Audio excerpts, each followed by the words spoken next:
देश के अंदर आए दिन बेटियों पर अत्याचार होते हैं।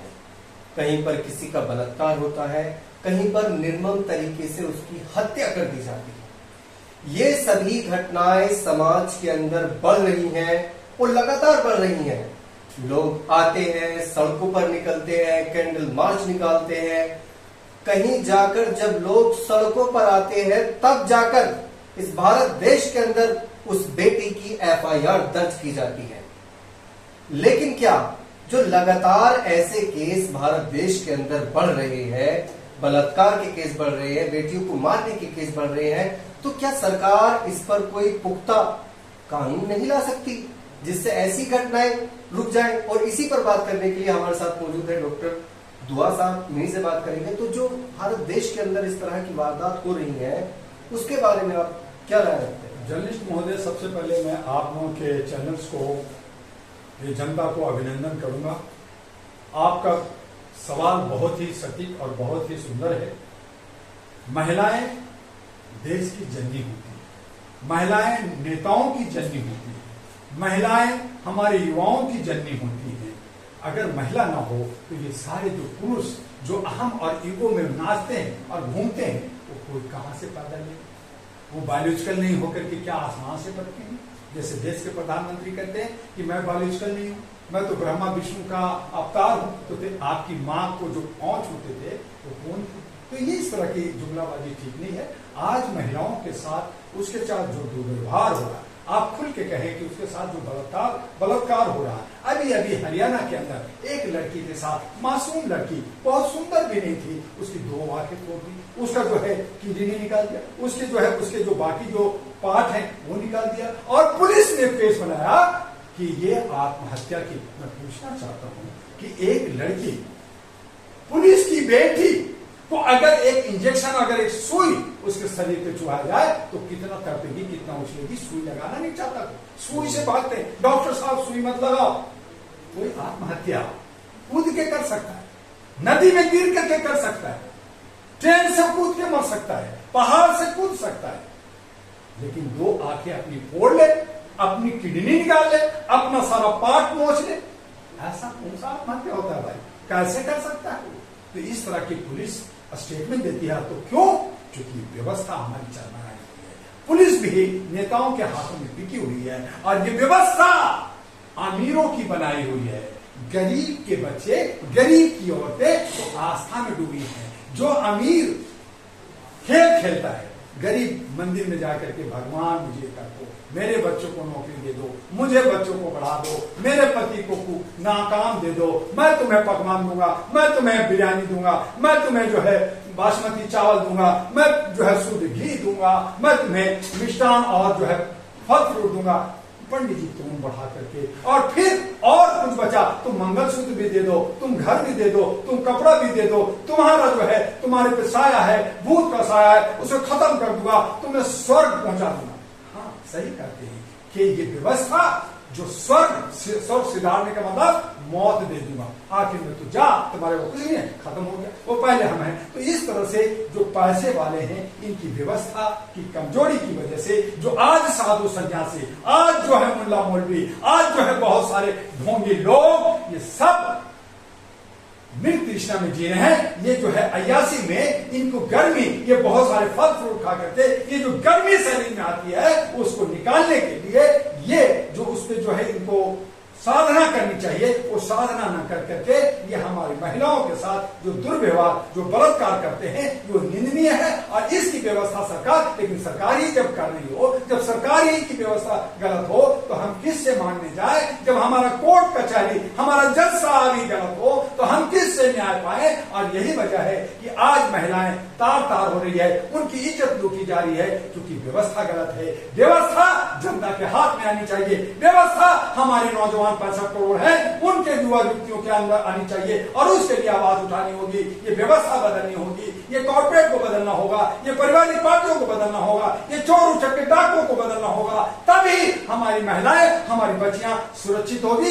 अन्यथा वो तार तार होते रही है और होते रहेगी, कहानी आते रहेगा, कहानी बनाते रहेंगे, आप जर्नलिस्टों को मटेरियल मिलता रहेगा, आप टीआरपी बनाते रहिए, हमारी महिलाएं जो है लहूलुहान होते रहेगी, रोते रहेगी, चीखते रहेगी, चिल्लाते रहेगी, और उसी चीखते चिल्लाते में आपको बच्चा भी देते रहेगी, पेट में 9 महीना रख करके दर्द सह करके आपको नेता भी बनाते रहेगी।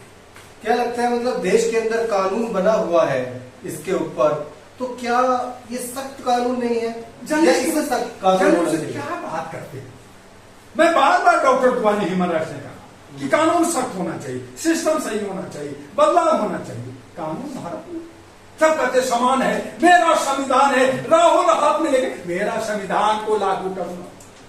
सारे जय भीम संविधान चाहिए, अम्बेडकरवादी कहते संविधान चाहिए, बाकी सब कहते संविधान चाहिए। कौन मान रहा है?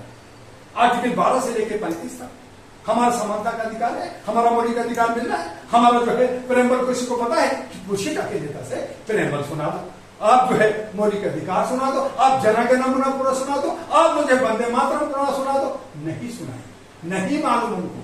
तो ये दुर्भावना है। आप कहिए कि भारत में आप हिंदू राष्ट्र बनाना चाहते हो, आप अंग्रेजी जनवरी से दिसंबर तक जानते हो, आप हिंदी का महीना सुना दो 12, कौन महीना होता है नहीं मालूम, और फिर ये राजनीति करते हैं। तो ये दुर्भाग्य है, हमारे सिस्टम में घून लगा हुआ है। सरकार जो है वो डॉन खेलती है, उनके पीछे भी बहुत सारे राज हैं, और इन सबको बदलने के लिए युवाओं को आगे आना होगा, एक नया विकल्प बनाना होगा। और उसके लिए डॉक्टर दुआ लगातार प्रयास कर रही है कि हमें प्राथमिकता के आधार पर पहले मानवीय मूल्यों को स्थापित करना, मानवता लाना होगा, शिक्षा स्वास्थ्य फ्री करना होगा, स्वास्थ्य फ्री करना होगा, हमारा जो है सिंगल विंडो सिस्टम करना होगा, तभी हमारा देश आगे बढ़ सकता है।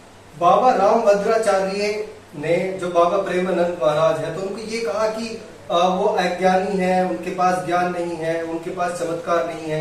अगर वो चमत्कारी ज्ञानी है तो वो संस्कृत का एक श्लोक सुना दे, या फिर मेरे कहे हुए श्लोक को मतलब वो उसका मतलब बता दे। तो मतलब क्या चल रहा है कि जो प्रेमानंद महाराज है, तो क्या वो अज्ञानी है? देखिए, किसी को अज्ञानी नहीं कर सकते। कई बार अगर हमने किताबें नहीं पढ़ी, पीएचडी नहीं किया, लेकिन सांसारिक अनुभव से भी बहुत सारे ज्ञान हो जाते हैं, इसलिए किसी को अज्ञानी कहना ठीक नहीं है। लेकिन प्रेमानंद प्रेम में मगन है। ब्रह्मा वो जो है, आपने दूसरे हमारे स्वामी का नाम लिया, रामभद्राचार्य है। आंख से वो नहीं देखते, उनको नहीं दिखता, लेकिन हो सकता है कि उनको जो तीसरी आंखें, वो जो अंदर की उनकी जो शक्ति है वो दिखता हो। लेकिन जहां समाज को तोड़ने की बात है, जहां समाज को सही दशा नहीं देने की बात है, वो गलत है, वो नहीं करना चाहिए। आज जो सारे स्वामी लोग जो लड़कियों के साथ, औरतों के साथ व्यभिचार कर रहे हैं, उनको रोकने के लिए कोई उसको जुगाड़ नहीं कर रहे, कोई व्यवस्था नहीं बना रहे, सब मजे लेते हैं, सब उसको जो है साथ देते हैं। तो ये सब पे रोक होनी चाहिए, और ये सब कड़ी कानून, कड़ा जो है व्यवस्था, और वो व्यवस्था जनहित में हो, तो ये सब संभव है। जो हम भ्रष्टाचार, करप्शन, आज भारत के अंदर जितने भी राज्यों में, चाहे किसी भी पार्टी का हो, सब कमीशन बांध दिया है। इतना कमीशन, इसको इतना कमीशन। जहां कमीशन खोर हो सरकार, चाहे राज्य सरकार हो,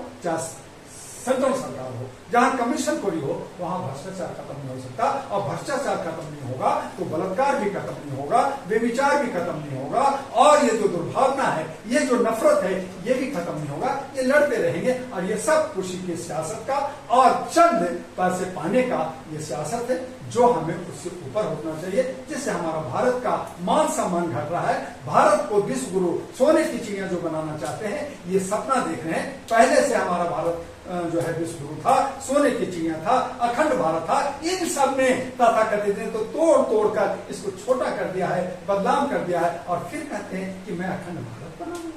अरे जो तोड़ दिया तुमने, और उस खिलौना को करो मैं जोड़ दूंगा, तो तेरे को फेविकोल कौन देगा? तेरे को जोड़ने के लिए कौन देगा? तो ये जो है बेकार की बातें करते हैं। इसलिए हमें और आपको, नौजवानों को नया विकल्प के साथ, नया समीकरण के साथ, और अहरा नेशनल पार्टी एनपी के साथ खड़ा होना चाहिए। उसके पास सब कुछ है, और बस एक टुकड़ा है, बहराव है। अगर वो बिखरा हुआ हम एक जगह अगर जुड़ गए, तो एक दिन वो समय आएगा जब हमें भारत सुंदर और खूबसूरत और विकसित मिले।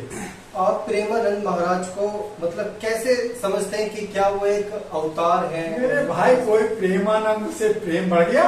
कोई अलाउद्दीन रख लिया तो अल्लाह बन गया, कोई जो है राम प्रसाद लिख दिया तो राम हो गया।